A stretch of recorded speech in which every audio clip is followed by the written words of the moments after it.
오늘은 그리스도인이 꼭 알아야 할 12가지 중 5번째 시간으로 구원, 끝없는 하나님의 은혜에 대해서 알아보는 시간을 갖도록 하겠습니다.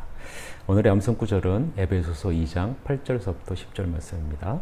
너희는 그 은혜에 의하여 믿음으로 말미암아 구원을 받았으니 이것은 너희에게서 난 것이 아니요 하나님의 선물이라.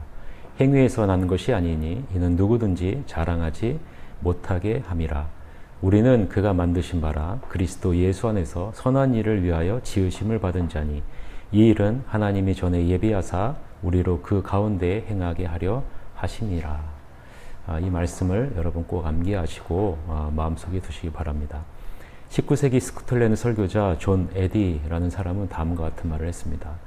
그리스도가 없는 사람은 죽은 사람이다. 그는 도덕적으로 무감각해서 거룩의 아름다움에도 끌리지 않으며 지옥의 비참함에도 주저하지 않는다. 그런 사람은 천국에 대해 말해주어도 관심을 갖지 않고 지옥에 대해 말해주어도 두려워하지 않는다. 이런 류의 사람에게는 갱신이 필요하지 않으며 수리도 필요 없고 회복이나 소생도 필요하지 않다. 이런 사람에게 필요한 것은 오직 생명이다. 그는 죽은 상태이기 때문이라 라는 말을 남겼습니다.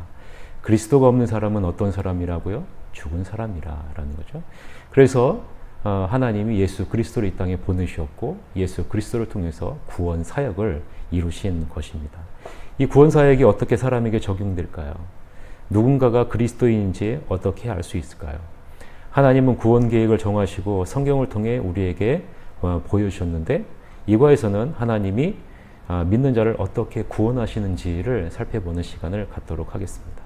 먼저 구원에 있어서 가장 중요한 사실은 구원은 하나님의 주권 가운데 있다라는 사실입니다. 하나님의 주권적인 구원 계획 가운데 이루어졌다라는 사실이죠. 로마서 8장 29절부터 39절에 보면 이렇게 말씀합니다.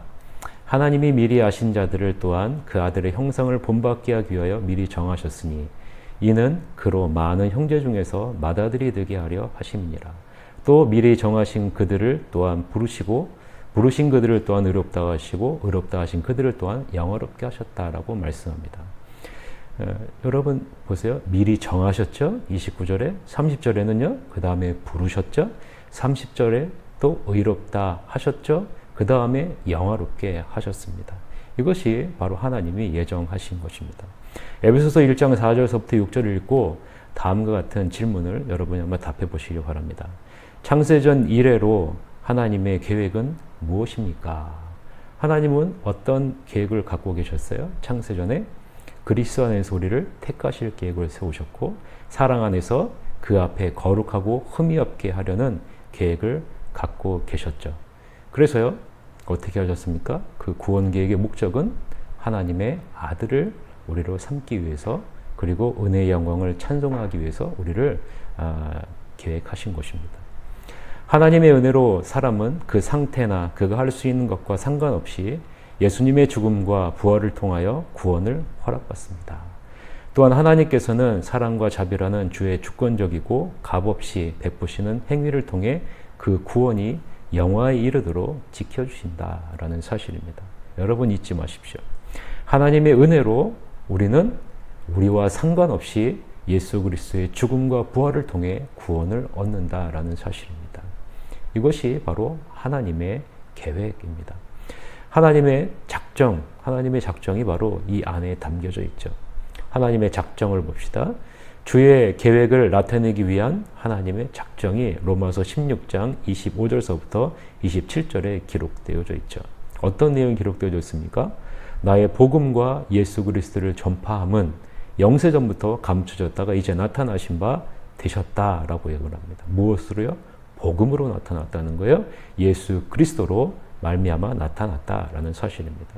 에베소서 2장 1절에 보면 회심하기 전에 우리의 영적인 상태는 어떠했다라고 말합니까? 허물과 죄로 죽었던 너희들이라고 말하죠. 그리고 하나님은 죄에 대해서 어떤 일을 하신다라고 말씀합니까? 요한복음 16장 8절에 보니까 책망한다라는 거예요. 죄에 대해 세상을 책망한다라고 분명하게 말씀하고 있습니다. 그래서 이 허물과 죄로 죽었던 우리의 죄를 책망하시면서 우리에게 요구하시는 것이 무엇일까요? 그것은 디모데 후서 2장 25절에 나와 있는 것처럼 우리가 돌이켜 주님 앞에 나오기를 원하시는 것입니다. 이것이 바로 회개함입니다. 하나님의 자녀가 되기 위해서는 이런 회개함의 과정이 필요하다는 것입니다. 하나님의 자녀가 되는 권세는 어떻게 얻게 됩니까? 요한복음 1장 12절에서부터 13절에 보면 영접하는 자, 곧 그 이름을 믿는 자에게 이러한 권세를 주신다라고 말씀하죠. 하나님의 자녀가 되는 권세를 주신다라고 말씀합니다. 자, 하나님의 자녀가 되는 권세는 다음과 같은 상황 때문에 주어지는 것이 아닙니다. 여러분, 세 가지가 있어요. 첫째는 우리의 출생 때문에 주어지지 않습니다. 두 번째는 우리 자신의 노력 때문에 주어지지 않습니다. 세 번째는 우리 자신의 의지력 때문에 주어지지 않습니다. 이 믿음은 오직 어디로부터 옵니까? 고린도전서 3장 6절에 보니까 하나님께로부터 온다라고 분명하게 말하고 있습니다. 그리고 우리를 살리는 능력도 누구에게만 있다고 고린도전서 6장 14절에 말하고 있습니까? 오직 하나님만이 우리를 살리시는 능력이 있다라는 거죠. 그것을 누구를 통해서 보여주셨어요? 그리스도를 다시 살리심으로 말미암아 우리를 살리실 수 있는 분이심을 친히 증명해 보이신 것입니다. 이 하나님은 계획을 완성하십니다. 우리를 향한 계획이 무엇일까요? 그것은 로마서 8장 29절에 나와 있는 것처럼 아들의 형상을 본받게 하는 것이 하나님의 계획의 완성입니다. 빌립보서 3장 20절에서부터 21절에 보면 성경은 모든 믿는 자들에게 어떤 일이 일어난다고 말씀합니까? 보세요. 그러나 우리의 시민권은 하늘에 있는지라 거기로부터 구원하는 자 곧 주 예수 그리스도를 기다리노니 그는 만물을 자기에게 복종하게 하실 수 있는 자의 역사로 우리의 낮은 몸을 자기의 영광의 몸의 형체와 같이 변하게 하시리라 라고 분명하게 말하고 있습니다. 그리스도께서 자신에게 속한 자들에게 원하시는 것이 무엇일까요? 그것은 요한복음 17장 24절에 나와 있는 것처럼 하나님이 누리고 하나님이 보고 있는 그 영광을 우리도 보게 하기를 원하는 것입니다. 그래서 하나님은 구원을 계획하셨고 그 구원을 완성하신 것이십니다. 여러분, 이런 과정을 무엇을 통해서 이루신다고요? 회심의 과정을 통해서 이루신다라는 거예요. 여러분, 회심은 무엇입니까? 회심 여러분 보세요. 민수기 21장 5절서부터 9절에서는 이스라엘 백성들이 하나님을 거스러 범죄하였으며 이로 인해 하나님께서 불뱀을 보내어 물어 죽이도록 하신 이야기가 기록되어져 있습니다. 그제서야 사람들은 자신의 죄를 깨닫고 구해 주시기를 간구하죠. 그러자 하나님께서는 모세에게 응답하셔서 장대에 불뱀을 만들어 달도록 하시고 뱀에 물린 자들이 불뱀을 보면 낫는다라고 말씀해 주셨습니다. 어떤 면에서 이것은 회심을 보여주는 사건이죠. 단 우리에게는 장대에 매달린 불뱀 대신에 무엇이 있습니까? 십자가에 달린 하나님의 아들 예수 그리스도께서 계신다라는 거죠. 회심은 누구를 바라보는 거예요? 십자가에 달리신 예수 그리스도를 바라보는 것이다라는 거예요.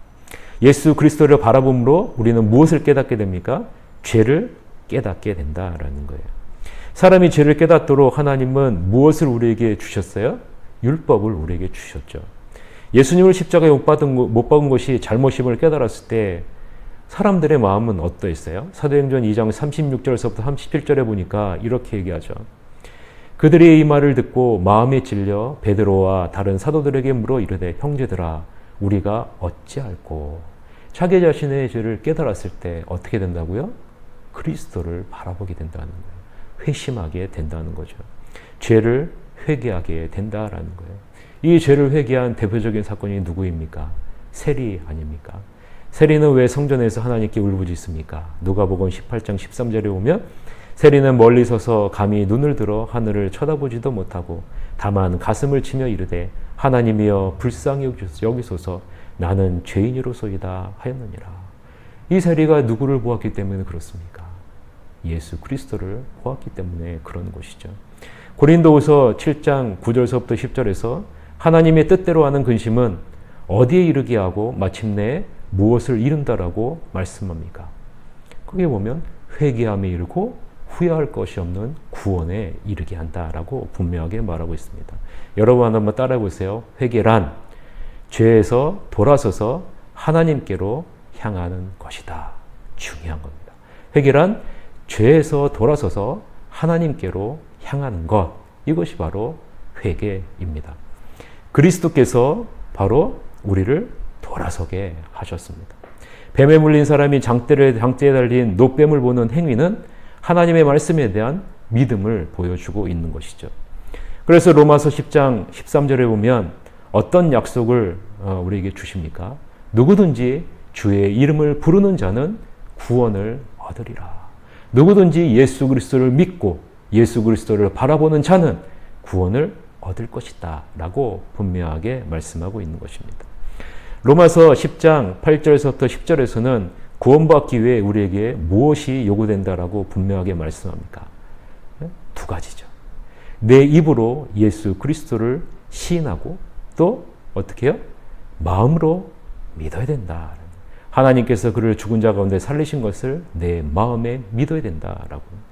마음으로 믿고 입으로 시인하여 구원을 얻는다라고 분명하게 말씀하고 있습니다. 여러분이 한번 스스로 적어보세요. 우리는 무엇을 믿고 무엇을 고백하는가? 여러분 한번 여러분의 글씨로 한번 적어보시길 바랍니다. 믿음은 예수 그리스도를 신뢰하고 의지하고 기꺼이 받아들이는 것, 이것이 믿음입니다. 다시 한번요. 믿음은 예수 그리스도를 신뢰하고 의지하고 기꺼이 받아들이는 것이다. 라는 것. 신뢰와 의지의 대상을 예수 그리스도에게 두는 것, 이것이 바로 믿음이라는 것입니다. 이럴 때 하나님은 우리에게 어떤 은혜를 주십니까? 로마서 8장 1절에서부터 2절에 보면 이런 말씀이 나오죠. 우리 다 같이 한번 읽어볼까요? 그러므로 이제 그리스도 예수 안에 있는 자에게는 결코 정죄함이 없나니 이는 그리스도 예수 안에 있는 생명의 성령의 법이 죄와 사망의 법에서 너를 해방하였음이라. 여러분, 그리스도를 믿는 자에게 주어지는 특권이 뭐라고요? 결코 정죄함이 없다라는 거예요. 믿는 자는 무엇으로부터 해방됐다고 말합니까? 죄와 사망의 법에서 해방됐다라고 분명하게 말씀하고 있습니다.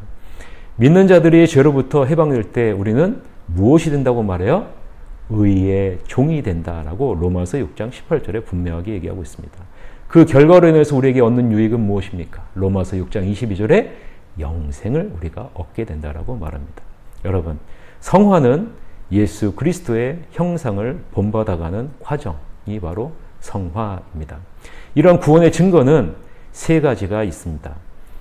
데살로니가전서 1장 3절서부터 4절에 보면 믿음의 역사와 사랑의 수고와 소망의 인내, 이것이 바로 진정한 신자의 중요한 세 가지 증거라고 말합니다. 이 세 가지를 한번 조목조목 살펴보는 시간을 갖도록 하겠습니다. 첫째는 믿음의 역사입니다. 진정한 믿음은 무엇을 나타낼까요? 진정한 믿음은 그것을 행함으로 나타납니다. 행함으로 나타나. 어떤 행함일까요? 시험과 연단에서도 확고한 믿음을 지키고 있는 것으로부터 그 믿음이 진정한 믿음임을 나타낸다라는 사실입니다. 하나님은 무엇을 위해 믿는 자들을 예비하셨을까요?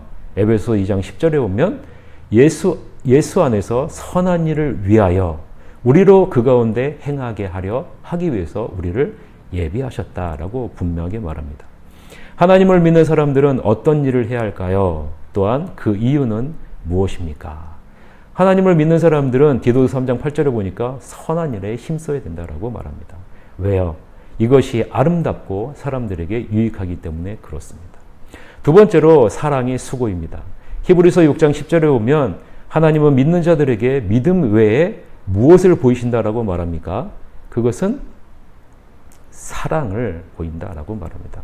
하나님은 믿는 자들에게 믿음 외에 무엇을 보신다고 얘기해요? 사랑을 보신다는 거예요. 우리의 행위와 사랑을 보신다라고 말합니다. 히브리서 6장 10절을 보세요. 하나님은 불의하지 아니하사 너희 행위와 그의 이름을 위하여 나타낸 사랑으로 이미 성도를 섬긴 것과 이제도 섬기고 있는 것을 잊어버리지 아니하시느니라.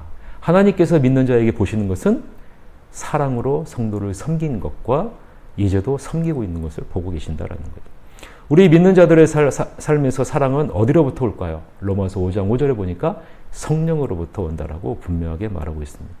하나님께로부터 난 자의 특징이 뭐라고요? 요한일서 4장 7절 8절에 보니까 서로 사랑하는 것에서부터 우리는 이 사람이 하나님께로부터 난 자라는 것을 알 수 있다라고 분명하게 말합니다. 진정한 성도는 어떻게 사랑을 나타낼까요? 요한일서 3장 18, 19절에 보니까 행함과 진실함으로 이 사랑을 나타낸다라고 말합니다.